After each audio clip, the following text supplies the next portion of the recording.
Attorney Jeff Forte from Forte Law Group.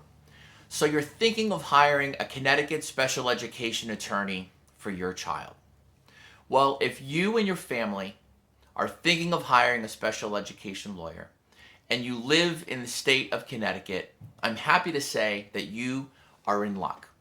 Connecticut has a small but very strong and experienced group of parent special education attorneys to choose from.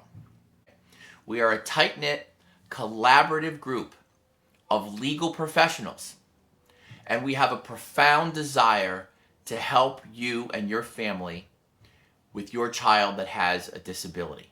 Okay?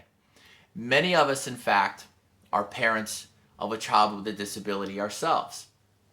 For example, my youngest son is on an IEP for dyslexia. It is one of the most important decisions that you can make when deciding which Connecticut special education lawyer is right for you and your child's education.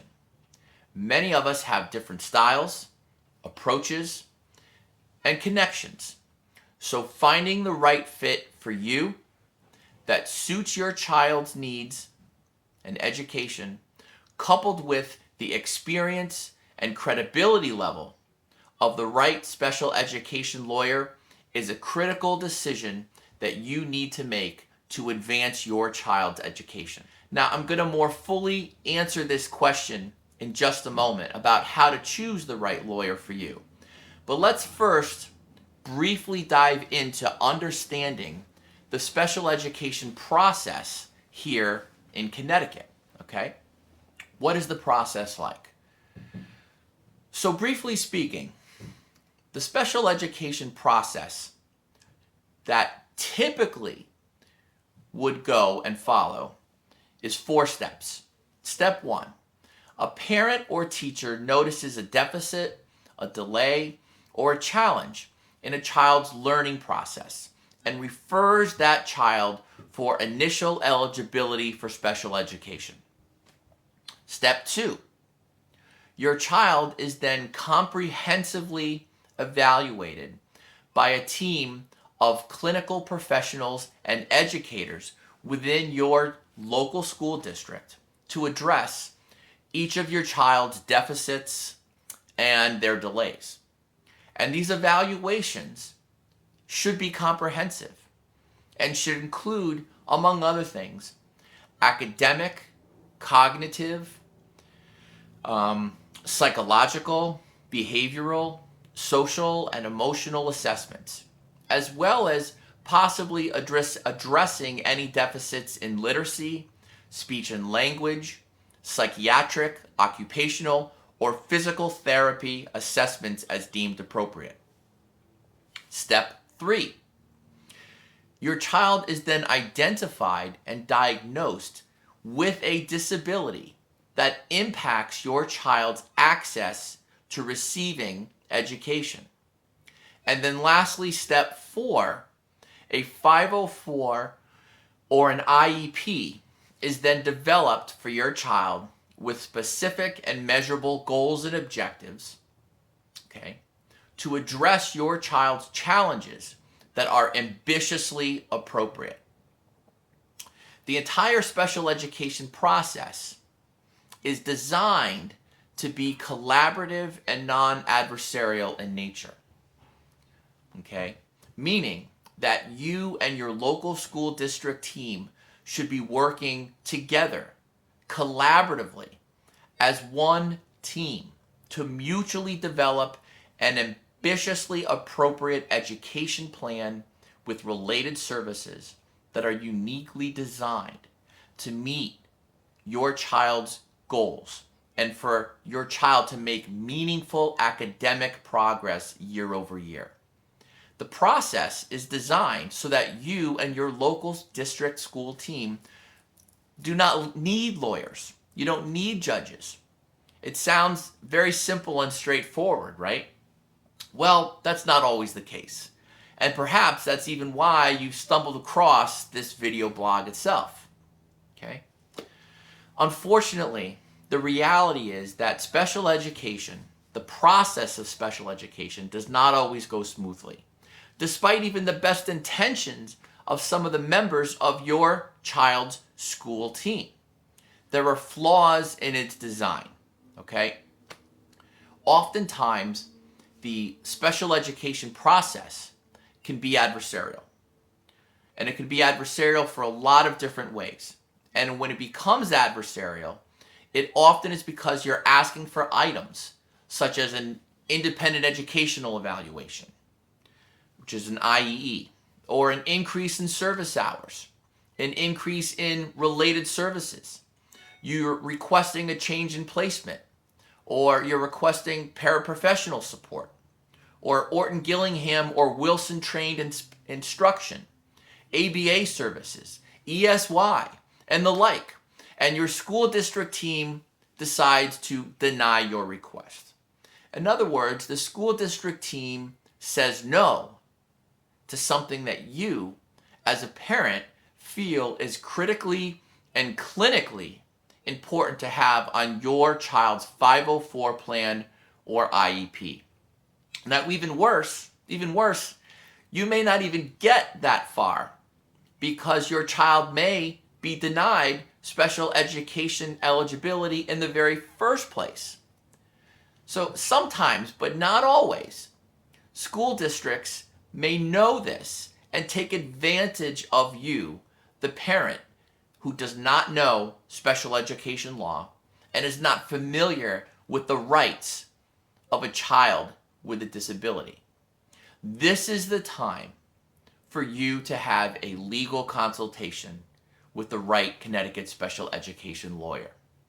Okay? You should be hiring a special education attorney as soon as your school district decides to become adversarial with you and challenges you by denying services or a placement that you feel is ambitiously appropriate to meet your child's educational needs. Now, some of you may be asking, well, can't I just hire an advocate instead? Or can't I, as a parent, just go to a PPT meeting myself and advocate for my child's education without a lawyer or without an advocate? Well, there's an old saying, okay, about lawyers. And it goes like this: the lawyer who represents himself has a fool for a client. Now, because you are the parent of your child, it is nearly impossible for you not to be emotional and for you not to be objective when it comes to the legal determination as to what constitutes an appropriate free public education for your child with a disability. Okay?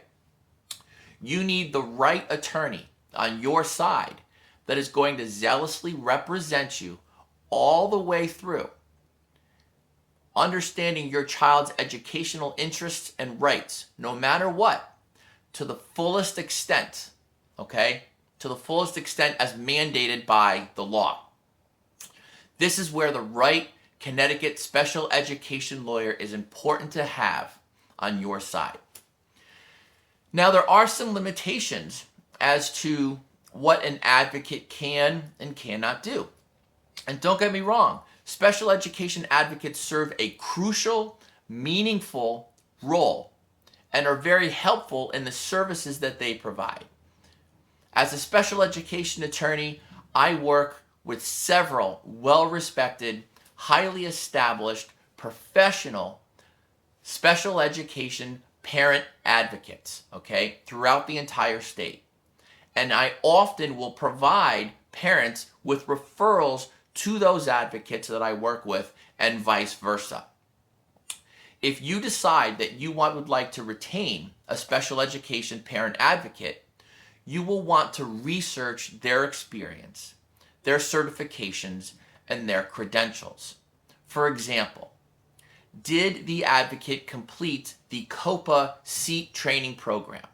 Did they complete the William and Mary or an equivalent special education advocacy clinic? Have they attended or taken a rights law seminar or program on parent advocacy? Okay? Have they shadowed a special education attorney? Or have they worked at a special education law firm? Are they considered to be certified as a special education advocate? Certainly the right special education advocate can help you prepare for your child's IEP meeting and even attend the meeting with you in order to assist you with understanding what the district is offering and for you to communicate effectively to advocate for your child's needs. However, that is typically where an advocate's services end. Anything more than helping you prepare for an IEP meeting or attending an IEP meeting can legally and ethically be considered the unauthorized practice of law.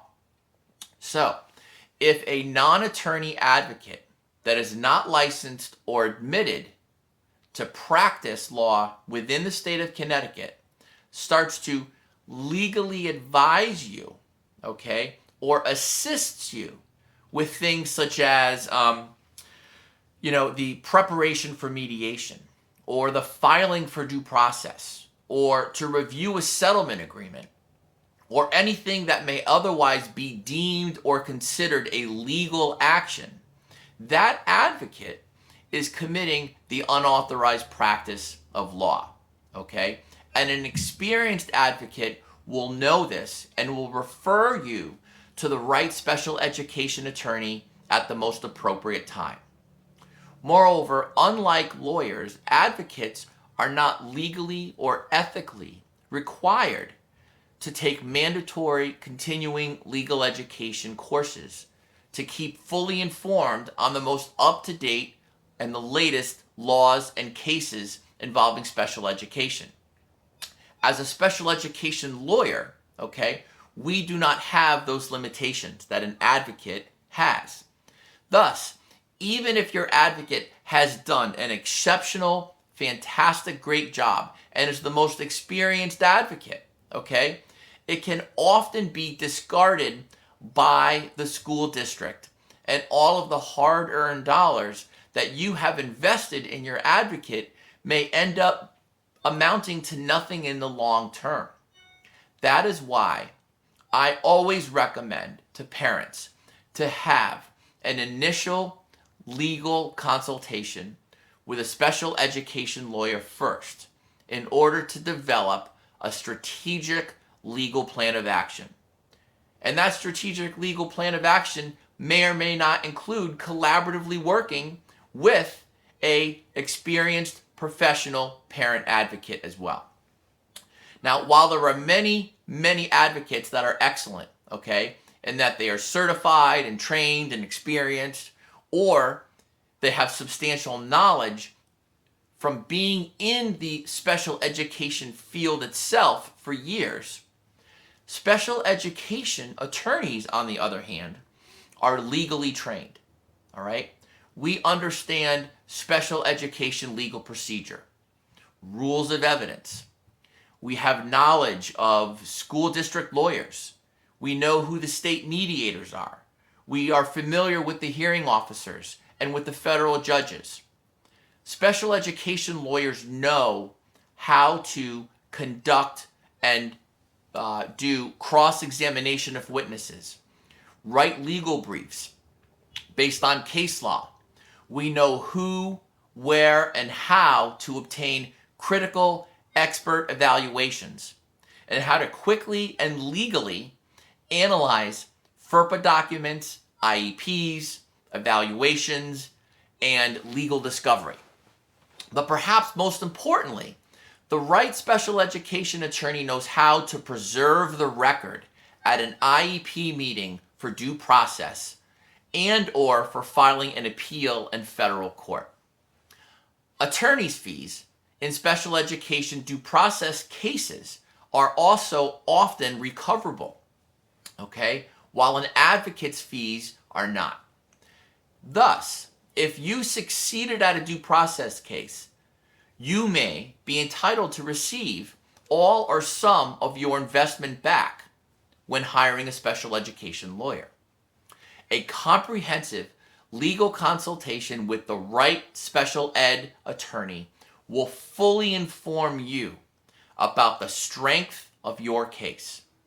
Now, lastly and most importantly, you shouldn't be skimping on legal services when it comes to legally protecting the civil rights of your child with a disability. You don't skip on other services that your child may need, right? Like medical costs and medical appointments, therapy, or medical equipment, right? So why would you go with a lawyer that might not be the right one?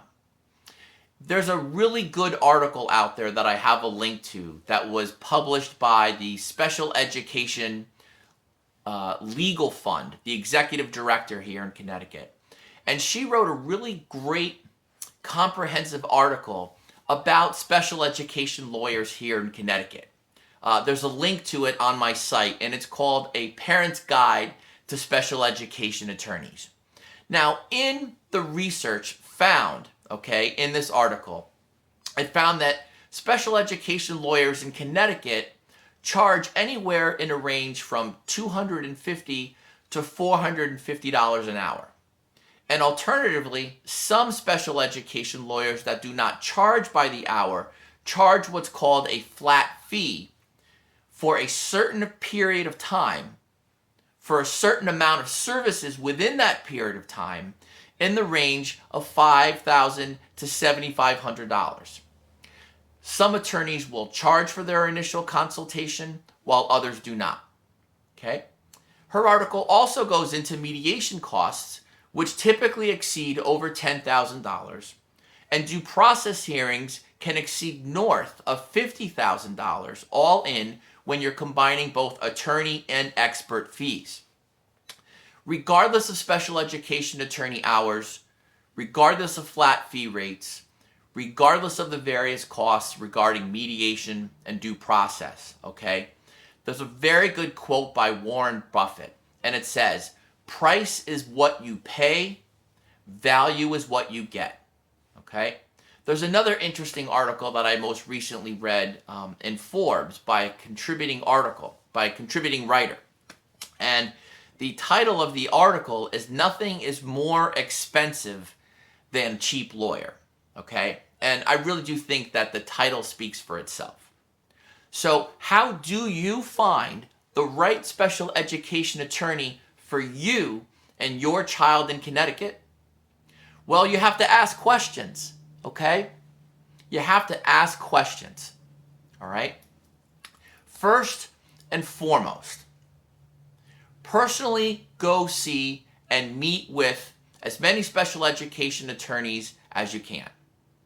Note, though, that when you are meeting with a special education lawyer, it is important to realize that it is a two-way street. Just like you are interviewing the attorney should also be interviewing you. What do I mean by this? Well, right from the outset, the right special education lawyer should be evaluating the strength and weaknesses of your child's case from the moment you first call their office. What are the strengths and weaknesses of your child's case? What is the end result that you as a parent are seeking for your child? What is the style like? What is your style like compared to the style of the attorney that you were seeking? What does the lawyer's website say about his or her practice? Do they even have a website? Has the attorney recently presented or published on recent developments in special education law? Do they serve on a panel? Do they currently serve on any nonprofit boards? What community involvement does the lawyer have within the Connecticut disability community? Has the attorney handled special education cases within your local school district? Does the attorney have previous experience, let's say, in handling the type of disability that your child has. Also, what software and systems does the attorney have in place to ensure that your child's confidential medical records, psychological records, and educational records, in fact, are going to remain confidential and encrypted and are HIPAA compliant?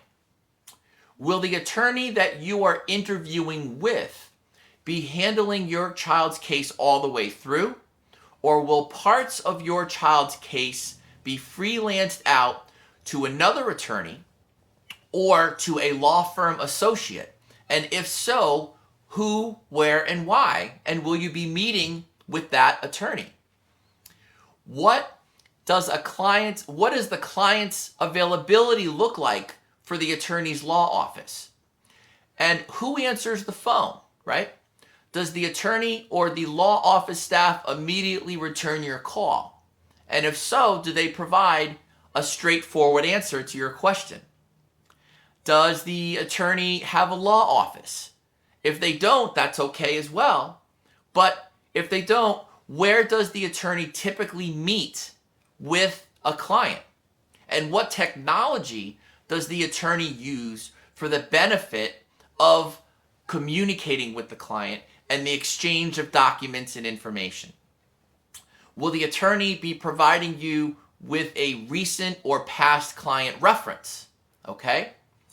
What else? Does the attorney keep you fully informed on billing? Does the attorney have an online reviews from former clients? What type of professional relationship and reputation does the attorney have within your local school district? And more importantly, what type of reputation and relationship does the attorney have with the lawyer or the law firm that represents your local school district? And will the attorney's approach be damaging or mending you and your child's relationship with your local school district? In that regard, are you seeking to retain a lawyer that has a litigious and aggressive approach right out of the gate that will be drawing blood first? Or are you seeking an attorney that's more legally strategic, but not immediately combatant with your child's school team? Okay. Lastly, about experts. What experts does your attorney use? And what are the results have been of those experts?